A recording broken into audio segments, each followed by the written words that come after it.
Hey, what is up everyone? Welcome to another Watch Report review. As always, be sure to check out watchreport.com.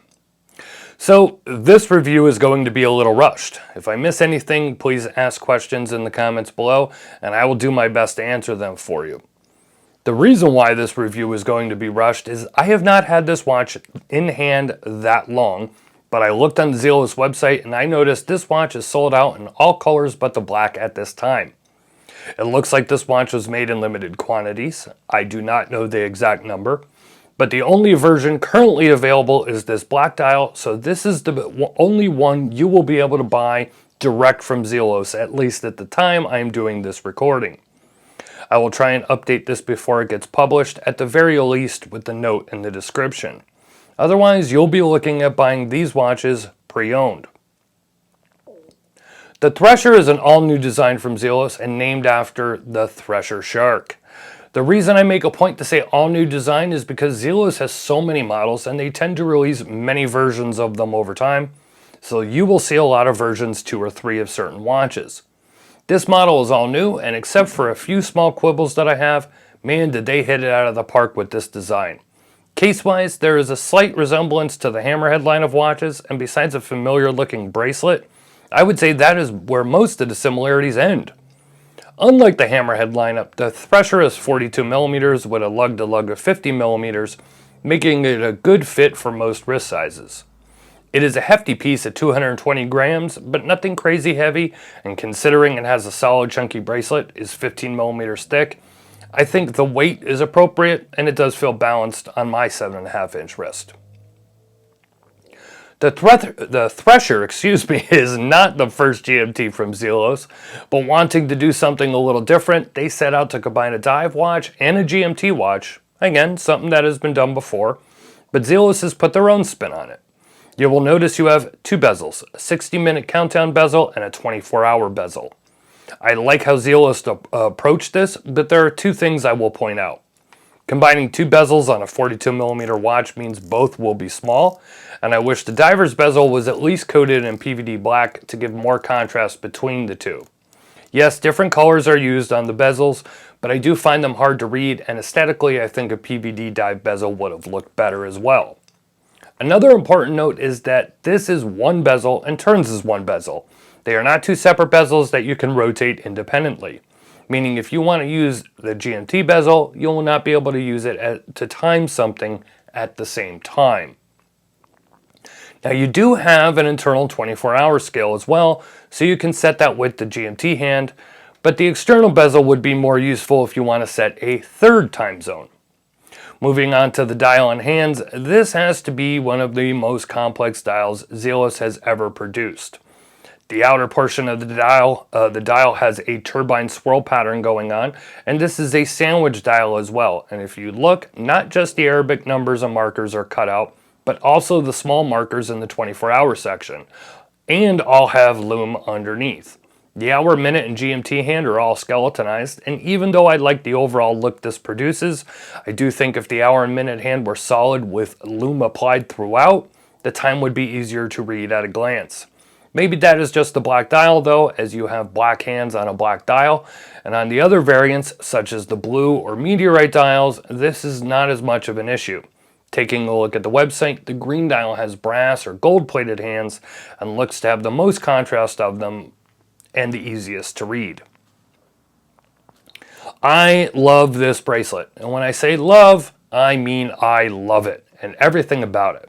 Well, almost everything, but more on that in a second. One of the first things I do when I get a watch in hand is feel it up. Now that may sound perverted, but that's what I do. I feel under the bracelet, under the clasp, the sides, under the lugs of the case, etc. to see if there are any sharp areas or edges. You would be surprised how many watches I have gotten that have hot spots on them, as I call them, especially on the underside of the lugs when a watch has a lot of angles to it like this Thresher does. Fortunately, not one hot spot I have found. Both when in hand or on the wrist, this watch is very smooth and well made. The links of the bracelet are large and flat and are similar to the hammerhead, but the end links and clasp is where the magic happens here. The end links have such a unique cutout and design that matches up with the angled cutout of the inner lugs. I'm not sure if I have ever seen this before. It adds nothing to the functionality, but it sure does look damn cool. The clasp is also a standout. Not only does it look great with the frosted stripe running down the middle of a brushed finish, but it also has a great ratchet extension, one you absolutely do not see on watches of this price. It reminds me of the clasp similar to what Breitling does with their rubber straps. There are no holes drilled into the clasp, allowing for a cleaner look, and inside you will find a little mechanism that you push forward to move the extension in and out. It works great, it's very secure, and I just love seeing this level of engineering on a watch that sells for under $1,000. I would say my only tiny little gripe is that as great as that frosted finish looks on the clasp, I have a feeling in a few months of normal wear it will be very scratched, and unfortunately there will be nothing you can do to remove said scratches. If for some crazy reason you want to take the bracelet off, there is a Tropic rubber strap included in the watch roll as well. I had to keep looking at the Zelos site while doing this review as I wanted to make sure I was quoting the price right. I feel like with all that is going on with the new case, the level of detail on the dial, the crazy amount of lume, the new clasp, and the end links, they could charge a lot more for this watch and would probably be justified. Now, hold on.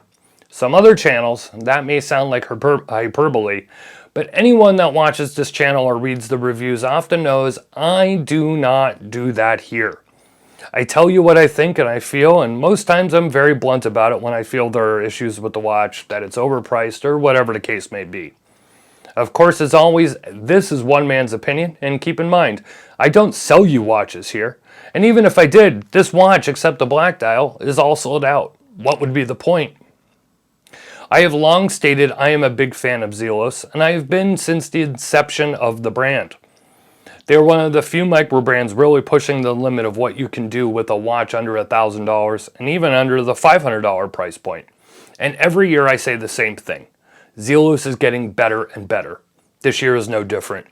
I am truly impressed with this watch. The design is unique, but not weird or outlandish. It is functional and beautiful, and it is very well made.